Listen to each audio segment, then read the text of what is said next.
Uma das originalidades dessa teoria, e na época em que foi feita, é justamente essa tentativa de ver a criança de um modo mais integrado.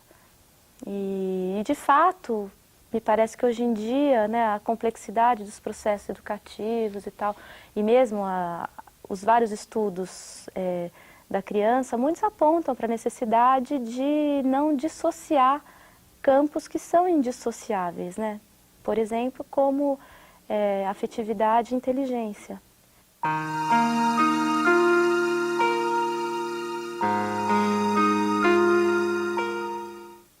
Henri Vallon nasceu na França em 1879. Viveu toda a sua vida em Paris.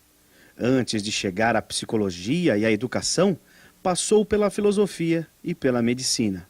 Vallon viveu num período marcado por muita instabilidade social e turbulência política. Acontecimentos como as duas guerras mundiais, o avanço do fascismo no período entre guerras, as revoluções socialistas e as guerras para a libertação das colônias na África atingiram profundamente a França. Participou ativamente de movimentos contra o fascismo e da resistência à ocupação nazista. Atuou como médico em instituições psiquiátricas até 1931, atendendo crianças com deficiências neurológicas e distúrbios de comportamento. Ele via a escola como um contexto privilegiado para o estudo da criança. Acreditava que a pedagogia oferecia campo de observação à psicologia e questões para investigação. A psicologia, por sua vez, ao construir conhecimentos sobre o desenvolvimento infantil, ofereceria um importante instrumento para o aprimoramento da prática pedagógica. Foi um dos autores do plano Langevin-Vallon, um ambicioso projeto de reforma de ensino.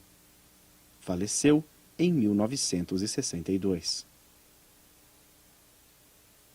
Bom, o projeto teórico da teoria do Vallon, na sua vertente, né, de psicólogo, é a psicogênese da pessoa, isto é, estudar a gênese dos processos que constituem o psiquismo humano. Por meio do estudo da criança, e ele concentrou os seus estudos nas fases iniciais da infância, a intenção é compreender como que vai se imbricando, articulando a complexidade de campos e de fatores que constituem o psiquismo humano, tendo ressalvado que ele tem um limite que é estudar o campo da consciência. Nessa tentativa de olhar a criança de um modo integrado, ele vai delinear 4 campos, que são chamados campos funcionais, sobre os quais a teoria vai fornecer mais elementos.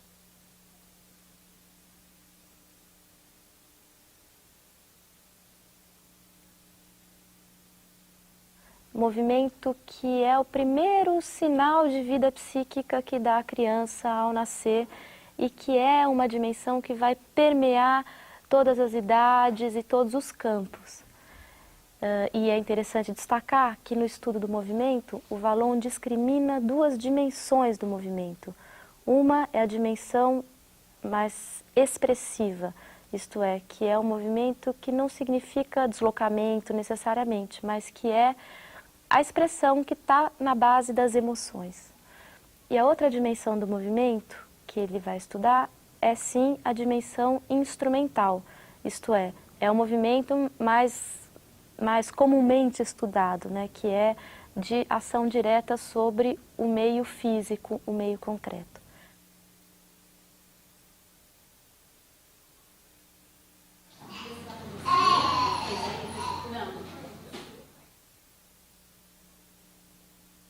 Ele vai destacar um tipo específico de manifestação afetiva para estudar mais a fundo, que são as emoções. E por que ele vai estudar as emoções? Justamente por serem as emoções as primeiras manifestações afetivas que compõem, que estão presentes e que se constituem na criança, né? E vai mostrar como as emoções são um fator fundamental de interação da criança com o meio no qual ela está inserida.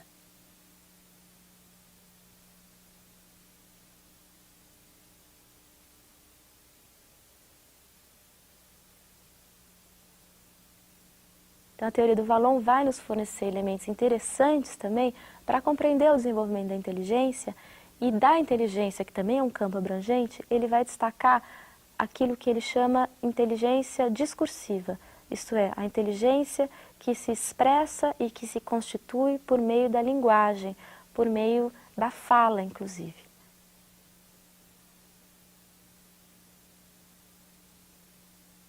Um quarto campo é o campo que ele nomeia pessoa, justamente, que é, ao mesmo tempo, aquilo que articula todos os demais, mas também é um campo independente, isto é, ele vai mostrar, portanto, como que, ao longo do desenvolvimento, vai se construindo a noção para cada sujeito de si mesmo diferente do outro, né?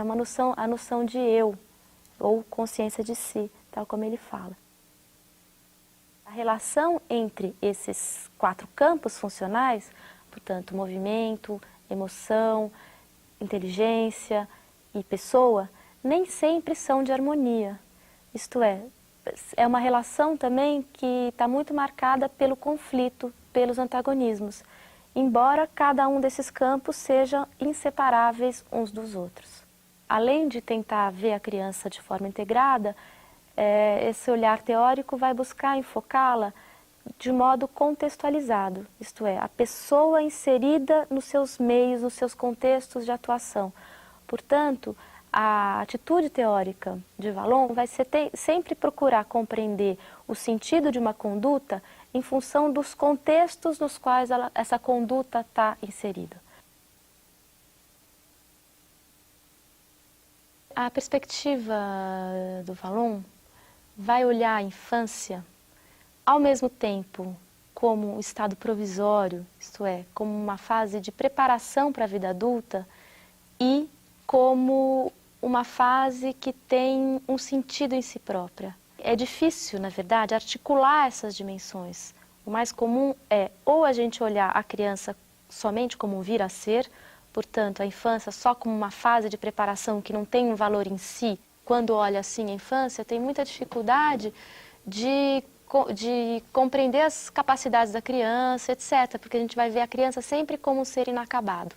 Ou ver a criança só no seu estado atual e não levar em conta o fato de que ela se transforma e que a tendência dela é virar um adulto.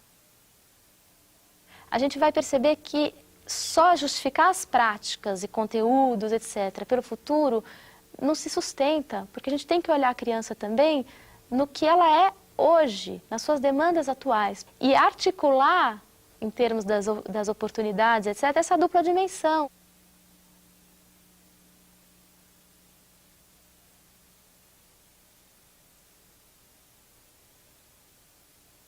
Mas é evidente que a escola também não pode anular uma terceira dimensão temporal, que é a história da criança. Isto é, como trabalhar a criança como o que ela é hoje, com perspectivas de devir, mas ao mesmo tempo sabendo que cada criança tem uma história peculiar e única. Isto é, nenhuma criança chega na escola como uma tábula rasa. Cada uma chega com uma bagagem, com um repertório que é o ponto de partida, que é algo sobre o qual a escola tem que buscar se articular. Então é um desafio enorme esse de tentar articular esses três tempos, a história da criança, suas demandas atuais e as perspectivas.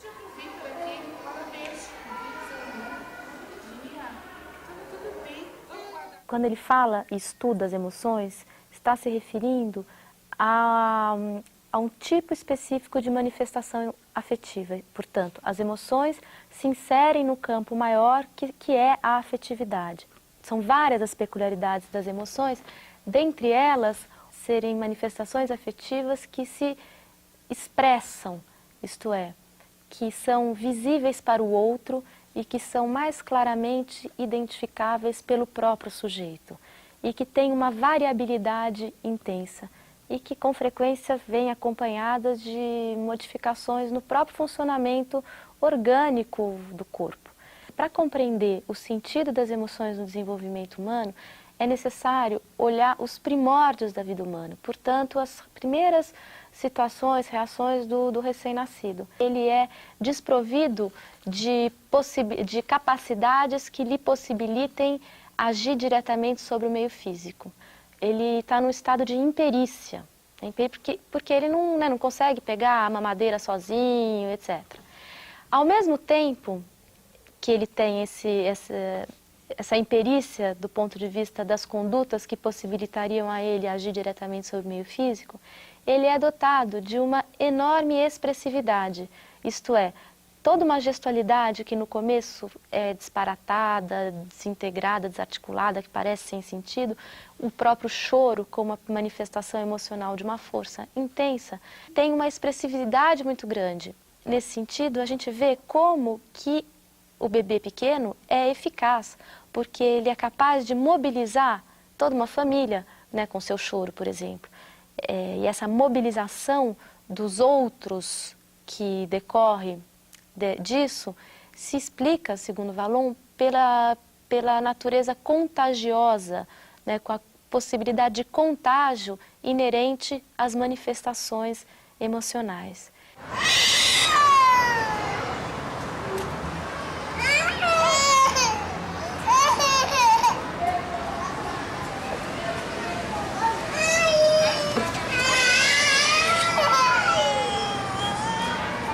Olhando a emoção nesses seus primórdios, ele vai perceber, portanto, que a função das emoções é principalmente uma função social, que é justamente de possibilitar a interação da criança com o meio social. Nesse sentido, o primeiro meio com o qual interage a criança não é o meio físico dos objetos, mas é o meio das pessoas. Então, é essa ligação profunda da criança pequena com as pessoas com quem ela convive, e sobretudo com as pessoas das quais ela depende. Isto é, a relação de dependência da criança com os parceiros mais experientes, mãe, pai ou outro responsável, compõe também esse quadro em que essas manifestações expressivas têm essa função de interação, de ligação com o outro. As emoções, portanto, são o primeiro recurso de interação da criança com o meio social. Por isso elas têm um papel fundamental. É o que permite ao recém-nascido da espécie humana se imergir no meio social e, desta forma imerso, ter, por exemplo, acesso à linguagem. E é a linguagem que é o recurso fundamental de estruturação do pensamento, de construção de si. Porque daí quando ele chegasse em casa, ele ia fazer o peixinho pra ele, ó, comer, porque...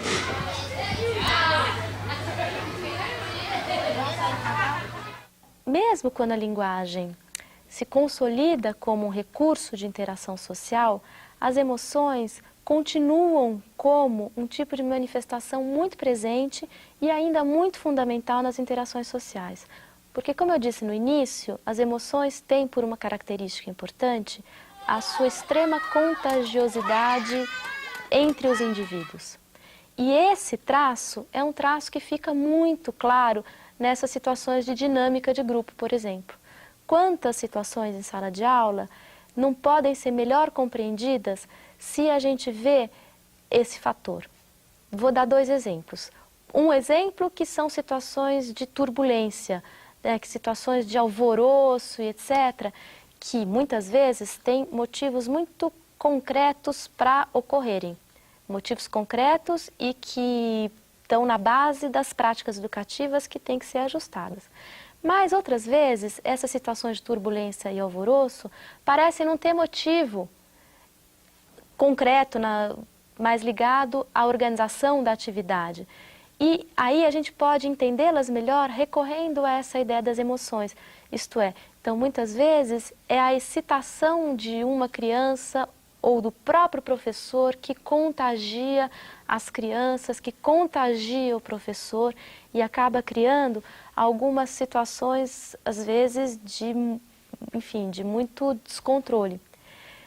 Mas essa mesma contagiosidade das emoções, ela também está presente nas dinâmicas de grupo de um modo muito positivo, que é, por exemplo, aquilo que permite que um professor, quando está entusiasmado com a sua atividade, entusiasmado com aquele conhecimento que ele quer partilhar com as crianças, consiga, por meio do seu entusiasmo, que vai se refletir no tom da voz, na expressão dos olhos, na postura do corpo dele, consiga contagiar positivamente as crianças que tenderão a ficar igualmente entusiasmadas por esse conhecimento.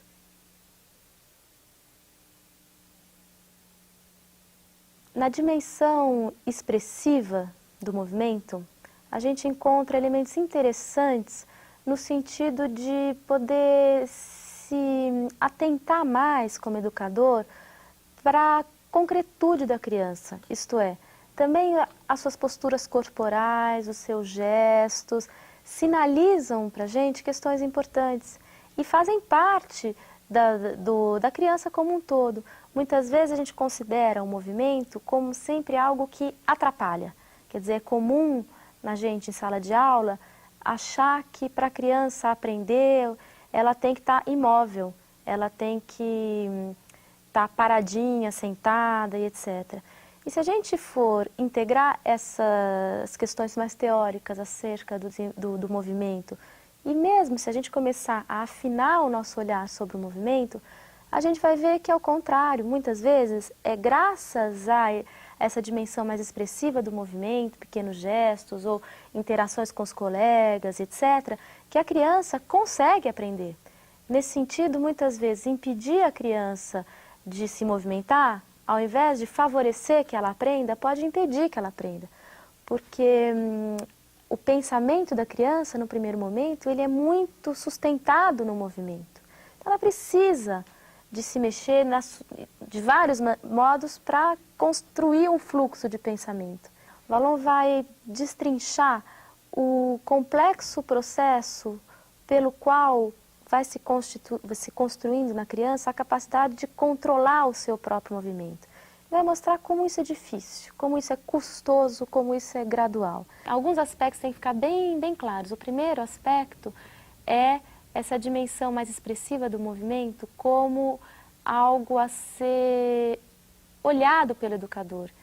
O educador não compreende a criança só por meio da sua produção escrita, compreende a criança também por meio da sua mobilidade, da sua postura corporal, dos seus gestos, da sua instabilidade ou da sua apatia e etc. Um outro aspecto fundamental de ser compreendido é a complexidade do processo pelo qual se constituem capacidades fortemente exigidas pela escola. Basicamente, as questões ligadas à contenção motora e à focalização da atenção, que são processos ligados ao que o Vallon chama de autodisciplina mental e que tem uma construção muito complexa e muito ligada ao processo da aprendizagem. E o discurso e as práticas escolares normalmente tratam essas capacidades como pré-requisito para a aprendizagem. Só que essa relação está mal compreendida, porque elas não são só pré-requisito da aprendizagem, são também resultado da aprendizagem. Então é preciso refinar o olhar para saber quando de fato o movimento tem que ser coibido, contido, e quando que ele tem que ser favorecido. E talvez em condições diferentes das que são oferecidas normalmente nas salas de aula, por exemplo. Mas o primeiro passo é afinar o olhar acerca dessa dimensão.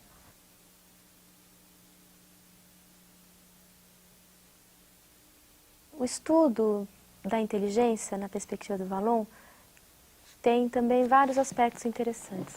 Um deles é a ideia de que a inteligência nasce das emoções, isto é, a inteligência se constitui, se constrói em cada indivíduo graças a esse primeiro momento de fusão emocional que há no início da vida humana, e por meio desse momento de fusão emocional é que a criança pequena tem acesso à linguagem própria do seu meio.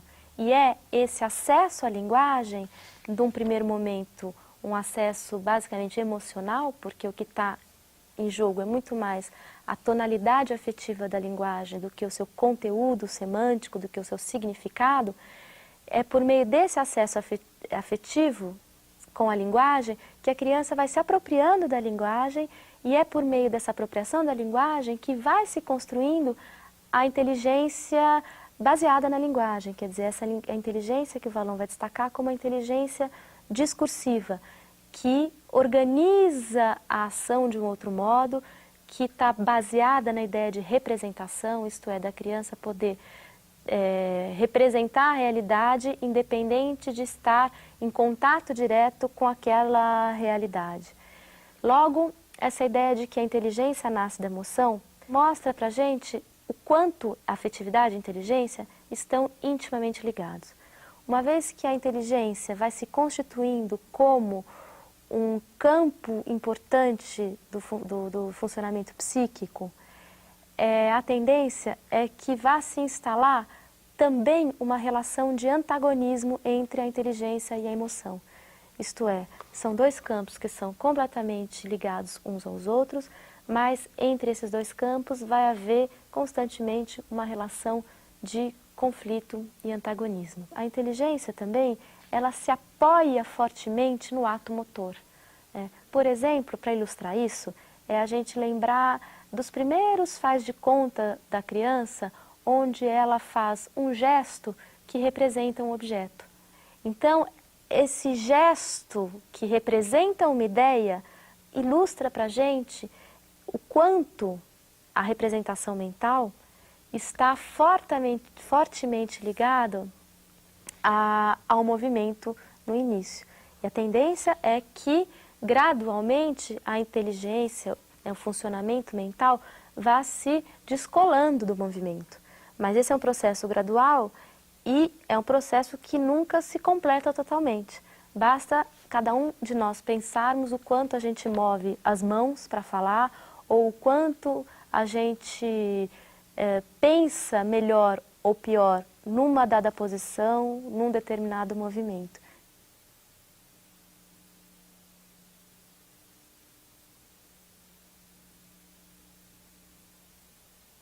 Nós vamos ter um primeiro momento da inteligência infantil que é caracterizado pelo sincretismo.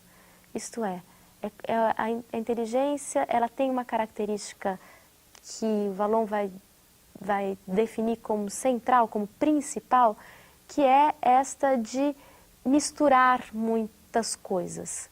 O sincretismo evoca isso, quer dizer, mistura, globalidade, confusão. O pensamento sincrético é um pensamento, por exemplo, em que a criança não separa a qualidade da coisa. Por exemplo, é uma situação em que a criança pequena tem dificuldade de aceitar que, sei lá, uma criança de 2 anos, ou de 2 anos, 3 anos, que briga com uma outra criança que ela descobre que a mãe tem o mesmo nome. Então, nessa situação em que o menino briga com o outro que diz, minha mãe chama Eliana, e o primeiro menino diz, minha mãe também chama, é a minha mãe que chama Eliana, e não admite que a mãe do segundo possa ter o mesmo nome que a dele, a gente vê um exemplo de sincretismo. Por quê? É como se o nome Eliana fosse colado à figura da mãe dele. Logo, impossível de haver outra mãe com o mesmo nome. São várias as misturas que o pensamento sincrético faz. E que está muito relacionado ao próprio estado de fusão e de sincretismo em que encontra-se a criança, a pessoa da criança, na fase inicial do desenvolvimento.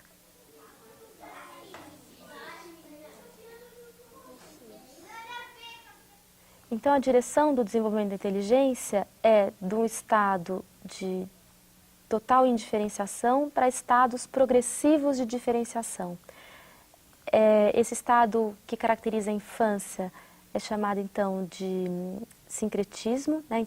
O pensamento sincrético, como o Vallon vai definir, e conforme vão se processando diferenciações fundamentais no sincretismo, a criança constrói algo que o Vallon vai chamar como pensamento categorial. Pensamento categorial que nada mais é do que a possibilidade de pensar o real por meio de categorias. A gente poderia até associar o pensamento categorial ao pensamento conceitual, que é a característica do pensamento adulto, que é aquilo que começa a se consolidar no final da primeira infância, no início da idade escolar, etc. E para esse desenvolvimento, é fundamental a interação da criança com a cultura. Porque a cultura, no sentido dos conceitos, dos valores, dos conhecimentos construídos pelas gerações anteriores, num dado contexto histórico-social, a cultura ela já operou muitas diferenciações. E é por meio da interação da criança com os produtos da cultura que ela também vai incorporando muitas dessas diferenciações e articulando isso com o seu modo próprio de pensar, portanto, na primeira infância, muito marcado ainda pelo sincretismo. A teoria do Vallon é muito prudente em definir um ponto terminal para o desenvolvimento da inteligência. É uma teoria muito prudente em definir um estágio final para o desenvolvimento da inteligência. Na verdade, ele não vai definir estágio final. Ele vai dizer que as diferenciações vão ser tão mais finas conforme as possibilidades oferecidas pela cultura.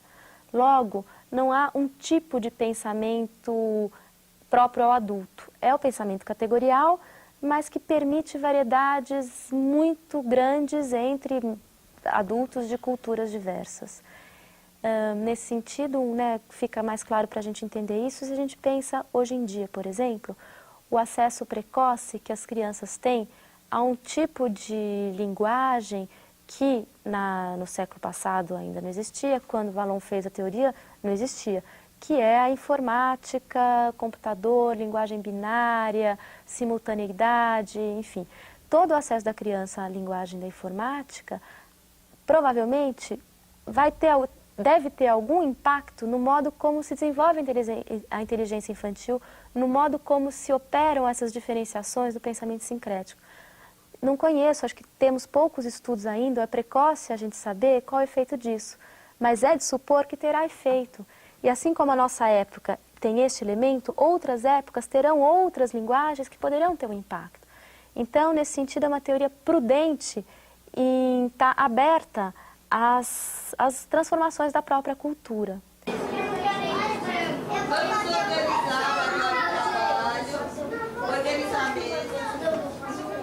Embora sejam valorizadas as conquistas do pensamento infantil na direção de maiores diferenciações, portanto, valorizada a construção do pensamento categorial, que é o que permite operações conceituais, elaboração de teorias, etc., a perspectiva do Vallon vai também valorizar o pensamento sincrético. Quer dizer, esse pensamento próprio da criança, onde vários planos se misturam, onde qualidade e coisa aparecem colados, onde muitas vezes a gente tem a ideia de uma confusão, esse tipo de pensamento é fundamental e vai estar sempre presente mesmo no adulto. É fundamental, por exemplo, para as novas invenções. Quer dizer, muitas vezes as invenções, as criações novas, dependem de um momento provisório de sincretismo, de confusão, a partir do qual emergem novas categorias de pensamento. E então o sincretismo é algo a não ser eliminado totalmente, é algo que pode ser cultivado e que pode ser compreendido nesse contexto como algo importante para as criações e também algo importante para a atividade em campos onde a conceitualização é menos importante.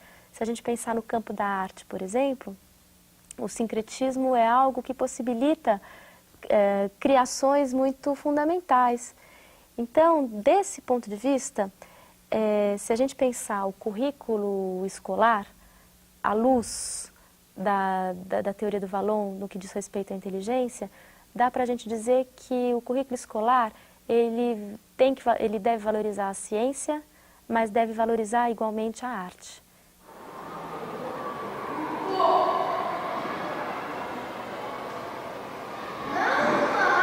A pessoa é como se fosse a unidade na qual se articulam movimento, afetividade, inteligência, mas é ao mesmo tempo uma unidade em si, isto é, o Vallon vai estudar como se constrói na criança a consciência de si, a ideia de uma unidade subjetiva, ideia que não é dada desde o nascimento, porque no início a criança, dado que inserida nesse contexto de fusão emocional, ela não se percebe como uma unidade diferenciada do outro. Ela se percebe como fundida, diluída, colada ao outro, ou ao outro, quando eu digo outro, estou dizendo tanto as pessoas significativas, como as próprias condições mais concretas na onde ela está inserida. E essa consciência de si vai se construir gradualmente por meio de processos interessantes.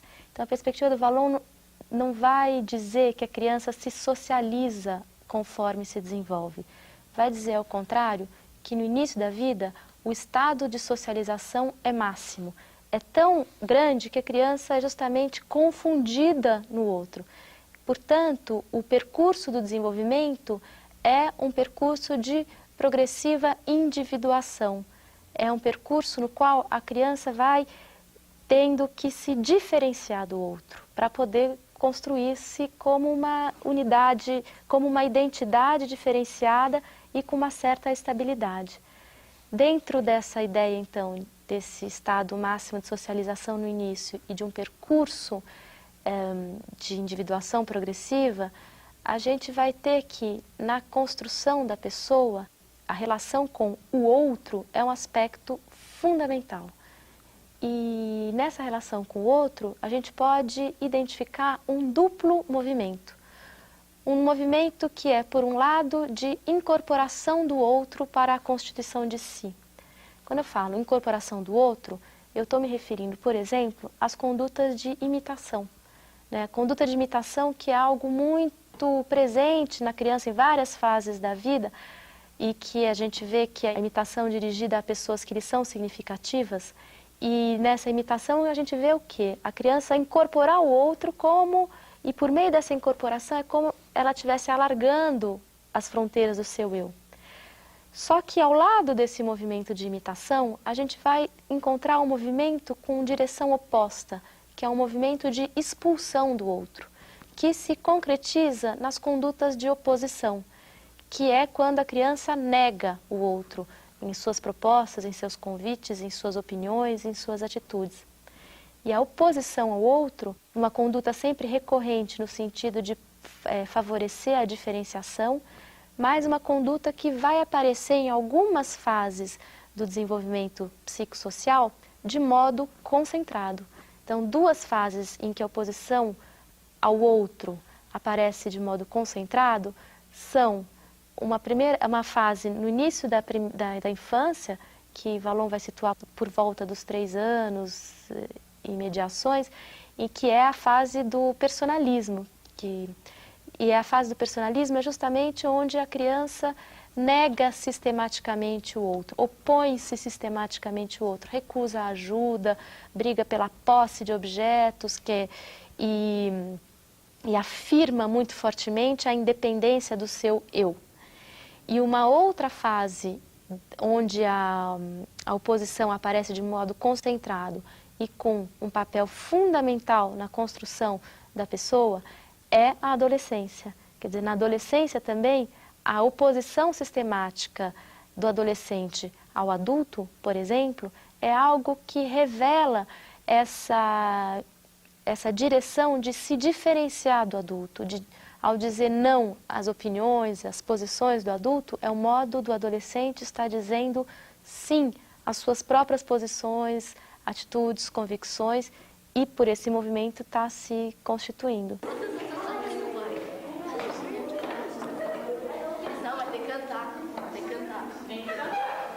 Tal como ocorre no desenvolvimento da inteligência, a gente pode identificar no desenvolvimento da pessoa a direção de uma progressiva diferenciação.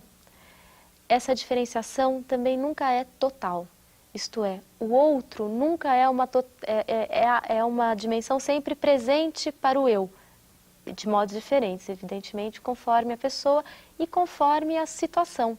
Quer dizer, isso vai ser interessante, o Vallon mostrar que mesmo no adulto, há situações em que o próprio adulto mistura-se mais ao outro, perdendo a nitidez dos contornos do seu próprio eu. Por exemplo, em situações de cansaço ou em situações de enamoramento.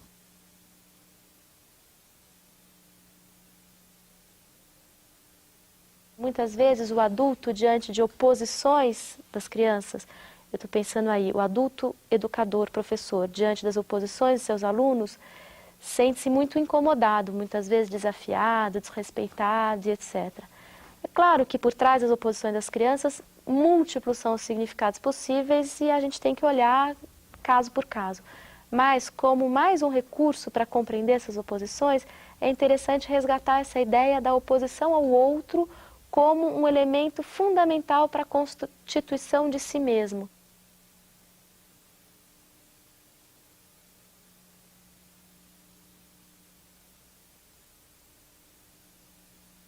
A criança não é o resultado linear do meio no qual ela vive. Primeiro, porque o Vallon vai enfatizar a ideia de que a criança vive em vários meios. Meios muitas vezes conflitantes entre si. E que a sua construção vai se dar justamente na relação com esses vários meios e relação de escolha, de priorização que vão definir a construção do sujeito. Quando eu falo vários meios, eu estou falando, por exemplo, do meio da família, né, que é o primeiro contexto social com o qual a criança interage. Estou falando do meio escolar, que é um outro contexto fundamental de educação e desenvolvimento da criança. Estou falando também de meios não tão concretos, como, por exemplo, o meio dos valores, que podem ser diversos. A criança pode ter acesso aos valores da família, pode ter acesso a valores de uma outra comunidade, na escola serem outros valores e etc. Essa ideia é importante porque quebra uma ideia muito fortemente presente na escola de que a criança é um resultado linear do seu meio familiar. Essa ideia está presente, por exemplo, em falas frequentes no contexto escolar, que são falas que atribuem à família a responsabilidade pelas condutas da criança na escola. Então, por exemplo, a criança com um problema de comportamento ou de aprendizagem, é comum na escola a gente dizer, é comum na escola a gente explicar isso por uma suposta família desestruturada na qual a criança estaria inserida. Essa fala, ela torna-se completamente descabida se eu penso nesse princípio. Por quê? É evidente que o contexto familiar da criança interfere fortemente. E a criança, ela se constitui muito fortemente em função da sua história de vida, das suas relações familiares. No entanto, a escola, ao se constituir como um outro contexto de desenvolvimento, ela pode muito bem criar outras relações com a criança que diferenciem o tipo de relações que a criança tem na família. E a criança, nas suas diferentes idades, logo aprende a agir diferente em função do contexto. Isso a gente vê mesmo na família, que a criança muitas vezes se dirige ao pai de um jeito e à mãe de outro jeito. Quer dizer, na escola é a mesma coisa. A escola pode muito bem construir relações com as crianças que tenham a ver com aquele contexto. E não só imaginar que a criança vai reproduzir na escola relações que ela tem na família. É claro que ela traz isso, mas ela não se limita a isso, porque faz parte dos potenciais do sujeito, justamente, articular-se diferentemente aos vários contextos nos quais ele se insere. Logo, isso quebra a suposição da escola de que, para ela ter êxito na sua tarefa educativa, ela precisa ter uma total sintonia com a educação familiar. Não. Muitas vezes, justamente, a escola pode ser uma alternativa à educação familiar e a criança lidar com isso. É claro que eu estou falando de um modo generalizado, tem casos de mais dificuldade, mas como princípio a escola tem esse potencial, isto é, de possibilitar para a criança um outro contexto e neste outro contexto possibilitar que a criança ocupe lugares diferentes dos lugares que ela ocupa na situação familiar. Por exemplo, na família, a criança, determinada criança ou adolescente, mas estamos falando mais da criança, ela é o segundo filho.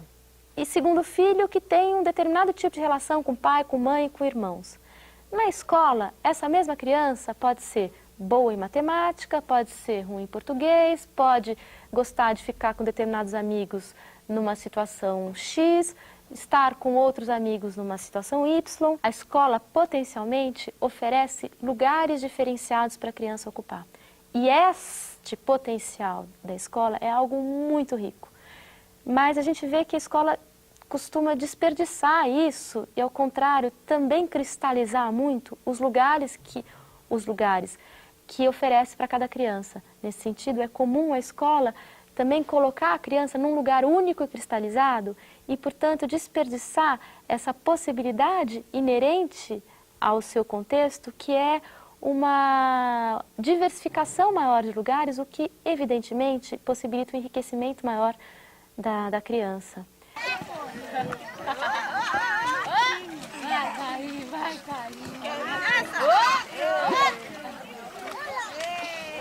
Diante de uma teoria tão complexa, né, o que a gente fez foi pincelar alguns aspectos que apontam para o interesse e a atualidade dessa perspectiva teórica, e é evidente que longe de esgotá-los, né, a ideia é que cada um possa ir por sua conta, aprofundando os aspectos que interessar mais e tal. E o que é importante destacar, talvez, para a gente concluir, é a convergência desse olhar teórico com preocupações muito atuais, que é como a gente construiu, como a gente fazer uma educação para todos, né? Aí a dimensão política, educação para todo mundo, independente da sua origem social, lugar de nascimento, etc. E, ao mesmo tempo, uma educação para cada um. Quer dizer, que a escola consiga dar conta de uma educação que responde a um direito social, portanto, a uma demanda social de uma sociedade que se quer mais democrática e mais justa, e, ao mesmo tempo, uma educação escolar que faça sentido para cada um dos sujeitos que têm acesso à escola.